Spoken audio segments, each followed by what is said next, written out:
Good morning, 1010, and happy Labor Day weekend.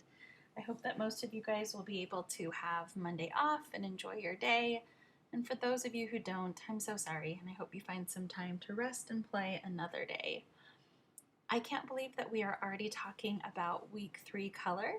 It seems like a lot of you guys are getting right into the groove of a self-paced online class. As most of you guys have experienced by now that this is a fun class. I think the work is pretty easy, but there is a lot of work to do throughout the week. So make sure you keep that in mind throughout the semester in order to stay on top of everything. So as usual, I'm going to hop right into the course modules to give you guys an overview of what we are working on this week. So we are going to be talking about color this week. And I think like most things that we've gone over so far, a lot of these concepts will be new to you. Although you might be somewhat familiar with color, you're going to gain a far better vocabulary this week in how to talk about color and also the effects color has on the spaces that you design. So to start us off, we will have all of these things that you'll need to go over in addition to some reading in your book. And then we will start off by doing a color preferences discussion. So you guys will watch a video that talks about how color was used, talks about a variety of colors, and then what I'd like you guys to do is reflect on what colors that you like or prefer, and why do you think you like those colors? Is there a particular meaning behind those colors? Do those colors symbolize something from a tradition, cultural or regional that you grew up with? Also, think back. Were you drawn to different colors as a child versus what you're drawn to now? Were the colors that you liked as a kid still your favorite colors? So I'd like you guys to discuss your color preferences, and then if you can comment on anybody's, that would be great too. Again, I like discussions where everybody is involved. The other thing that I would like you guys to do this week is a color concepts assignment, and I'm going to go over what we're looking for and show you guys several examples. So essentially, you guys will be putting together 4 main color slides: complementary, monochromatic, neutral, and analogous. For each one of these slides, you are going to give us 5 to 10 samples.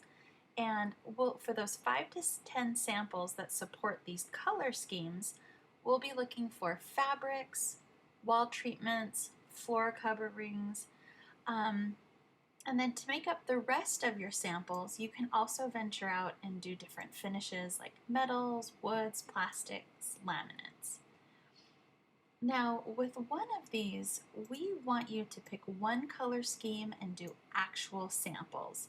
So you can come up to the lab in the Redwood campus, and it's up in the TB 401. It's up on the top floor, and it's our interior design lab, and we've got lots of different samples for you guys to choose from. You could even go to different stores, again, like Joann's, Michael's, they have some fabric samples. Home Depot, Lowe's, they might have some too. But then there are other more industry-specific showrooms that you can go to and look for things as well. So again, I'm going to give you guys some examples of work that you guys can turn in. So these are some examples of physical slides that people did, and then here are some digital slides that people also put together. Now, with the assignments that I want to show you guys, this is a good example of a physical board. And the best part about this is it was turned in as a PDF. At the beginning of the semester, I asked that you guys please turn these in as PDFs, because then it'll preserve all of your fonts and your formatting. If you don't, I might end up getting something like this. Do you see how the text is falling off? Like this just has a Y. This one was okay, but this is what we're trying to avoid.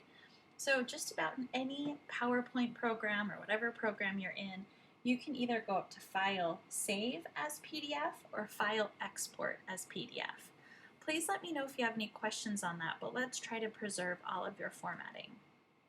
Now coming back to this example, it's a really good example of using all the different types of samples. You can see that the student has more than 5. And then this is an example of her physical board. One thing to watch out for is to make sure you have really neat edges and corners without things kind of falling off to the side like this. Here is a better example of what you can do on your physical board just to make sure it looks nice and neat. And then also a good example of a PDF that's reading well. This example right here also reads well. Colors, layout, they work too. Then coming back to this one, I also wanted to warn you guys about pixelated images like these right here. If images come through like this, they're really hard to read. This sofa, this image right here. So if it looks blurry and pixelated to you, it's also going to look blurry and pixelated to me. Here's another example. These images right here, like this sofa, these swatches, even this rug, they look really crisp and clean and are easy to read. So avoid putting anything in that isn't clear.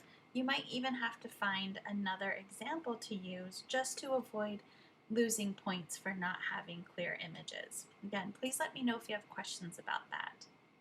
Now, the last thing that you'll be doing this week is taking a color quiz. Remember, there is no time limit on this, so you can just keep it open. Look through your book, your readings, until you get all of your questions answered. So again, I'm looking forward to hearing your thoughts and reflection on what we've covered this week. If anybody has any questions, please let me know.